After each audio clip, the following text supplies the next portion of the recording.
धर्मित्रों, परम पावन दशलक्षण पर्व का आज चौथा दिन है और चौथी कसाय के विमोचन का दिन है। शुचिता, पवित्रता, पावनता, निर्लोभता का जो पुनीत भाव है वह शौच धर्म है। आचार्य भगवंत कहते हैं शुचोर भावम शौचम। इस धर्म की आधार भूमि निर्लोभता है, क्योंकि लोभ हमारी मानसिकता को अपवित्र कर देता है, मलिन कर देता है। लोभ हमारी सोच को संकीर्ण कर देता है, मन को अपवित्र कर देता है। लोभ एक विचित्र मानसिकता है जो पदार्थ को न स्वयं भोगती है न दूसरे को भोगने देती है। इसके विपरीत शौच धर्म का उपासक की पवित्र मानसिकता है जो पदार्थ को, धन वैभव को अपना ही नहीं मानती और निरंतर पर से सौ की ओर, स्वार्थ से परमात्मा की ओर और बंधन से मुक्ति की ओर यात्रा करती है। ऐसी दिव्य यात्रा जो नियम से आनंद से परमानंद के महासागर की ओर, मोह से मोक्ष की ओर, परम की यात्रा पूर्ण कर सिद्धत्व को उपलब्ध होती है। इसके विपरीत लोभी व्यक्ति नरकों की ओर पतित होता है। आचार्य भगवंत कहते हैं पतन से उत्थान की ओर चलना है तो लोभ तजो, निर्लोभ बनो, परिग्रह का भार तज निर्भार बनो।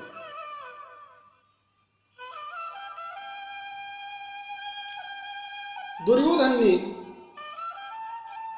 यदि 5 गांव का लोभ भी त्याग दिया होता तो महाभारत न होता।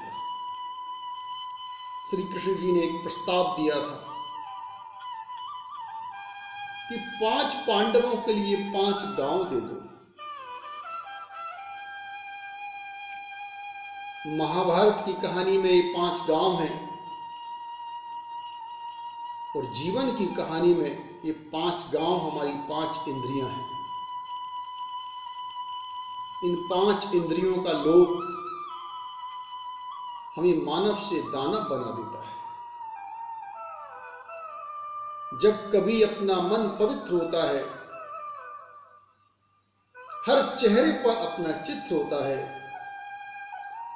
चले जाओ दुनिया के किसी भी कोने में, हर कोई अपना मित्र होता है। संसार में एक विचारधारा है कि मेरा तो मेरा है ही, तेरा भी मेरा है। यह विचार संघर्ष का आधार है। एक दूसरी विचारधारा है मेरा मेरा है, तेरा तेरा है।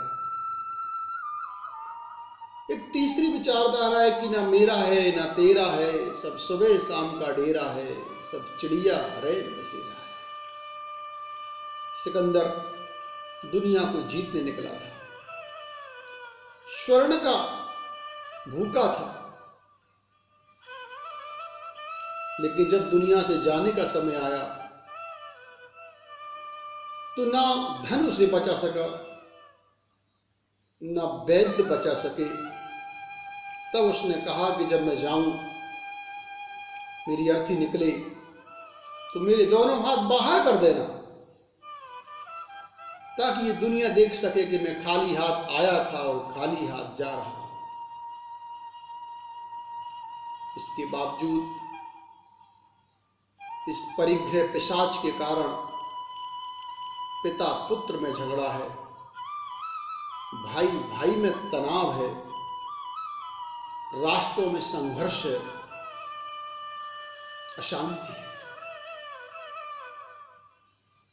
आइए आज के दिन एक उदाहरण याद करते हैं। एक युद्ध चल रहा है। उस समय नियम था कि सूर्यास्त के बाद युद्ध विराम हो जाएगा और सैनिक अपनी छावनी की ओर लौट रहे हैं। एक सैनिक अपने बेटे को तलाश रहा है। उसे संदेह हो रहा है कि आज मेरा पुत्र शायद लौट के ना आए, क्योंकि संघर्ष और युद्ध भयानक हुआ था। जब सब आ गए और अपना पुत्र नहीं देखा तो वो उस ओर चला रात्रि में जल लेकर, क्योंकि उसे पता था कि घायल सैनिक पानी के लिए तड़पते हैं। एक हाथ में जल का पात्र है, दूसरे हाथ में दीपक है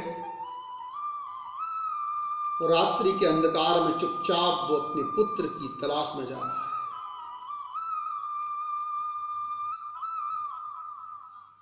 कभी बैलेंस बिगड़ता है तो पानी के पात्र का पानी छलकता है, तो कभी हवा का झोंका आता है तो वो दीपक को बुझाना चाहता है। बड़ी सावधानी सजगता पूर्वक वो दोनों की रक्षा करते हुए अपने पुत्र के करीब पहुंचा। वो पानी पानी पुकार रहा था, सारे शरीर से खून रिस रहा था। सैनिक ने, पिता ने अपने पुत्र का सिर अपनी गोदी में रखा और अंजुरी से उसके मुख में जल डालने को ही हुआ। तभी पुत्र बोला, पिता मुझे नहीं। वह जो बाजू में सैनिक तड़प रहा है, बहुत देर से पानी पानी पुकार रहा है, पापा पिता पहले उसको पानी पिला। पिता ने कहा, बेटा 2 बूंद जल तो पी ले। नहीं पिताजी, पहले उसको पानी पिला। उसके पास पहुंचा तो उसने भी यही कहा कि ये जो बाजू में तड़प रहा है उसको पानी पिलाओ। उसके पास पहुंचा, जैसे ही उसने उसके कंठ में जल डालना चाहा, उसके प्राण पखेरु उड़ गए। लौटकर दूसरे के पास आया तो उसके प्राण पखेरु उड़ गए। जब लौटकर अपने पुत्र के पास आया तो वो पुत्र भी जिंदा नहीं था। युद्ध के मैदान में भी वहां धर्म जिंदा था। आज सारा संघर्ष इस बात में है कि मैं कैसे पहला स्थान कर लूं, कैसे मैं पहले नंबर पर अभिषेक कर लूं, कैसे ही मेरे पुत्र का मेरा पहला नाम आए, कैसे मैं दूसरे को धक्के देकर आगे निकल जाऊं।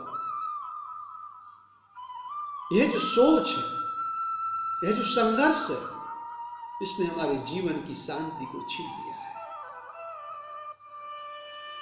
आज हमारी शांति रूपी सीता का हरण इसलिए हुआ है। आज सुविधाओं की कोई कमी नहीं है, लेकिन दुविधाओं की भी कोई कमी नहीं है। आज का ये धर्म